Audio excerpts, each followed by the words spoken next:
بسم اللہ الرحمن الرحیم۔ السلام علیکم۔ صدقہ بلاؤں کو ٹالتا ہے۔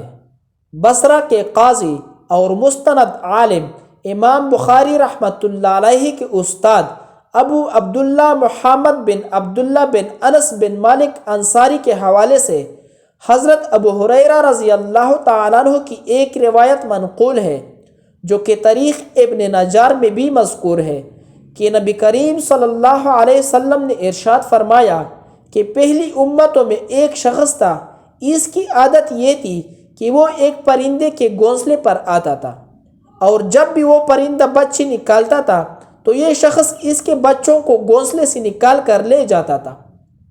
اس پرندے نے اللہ تعالیٰ سے اس شخص کی شکایت کی۔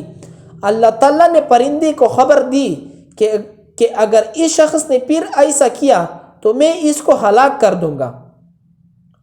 جب اس پرندے نے پھر بچے نکالے تو وہ شخص حسب معمول اس کے بچوں کو پکڑنے کے لیے گھر سے نکلا۔ راستے میں اس کو ایک سائل ملا اور اس سے کھانا طلب کیا۔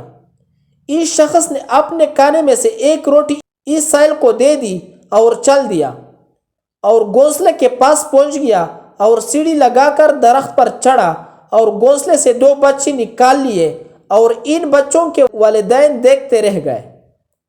اس کے بعد انہوں نے اللہ تعالیٰ سے عرض کیا کہ اے ہمارے معبود، تو جو وعدہ کرتا ہے اس کے خلاف نہیں فرماتا۔ آپ نے ہم سے وعدہ کیا تھا کہ اگر اس شخص نے پھر ایسی حرکت کی تو اس کو ہلاک کر دیا جائے گا، مگر وہ شخص آیا اور ہمارے 2 بچوں کو نکال کر لے گیا، لیکن آپ نے اس کو ہلاک نہیں کیا۔ اللہ تعالیٰ نے فرمایا کہ کیا تم کو معلوم نہیں کہ میں صدقہ کرنے والوں کو بری موت کے ذریعے ہلاک نہیں کرتا، اور یہ شخص بھی صدقہ کر کے آیا تھا۔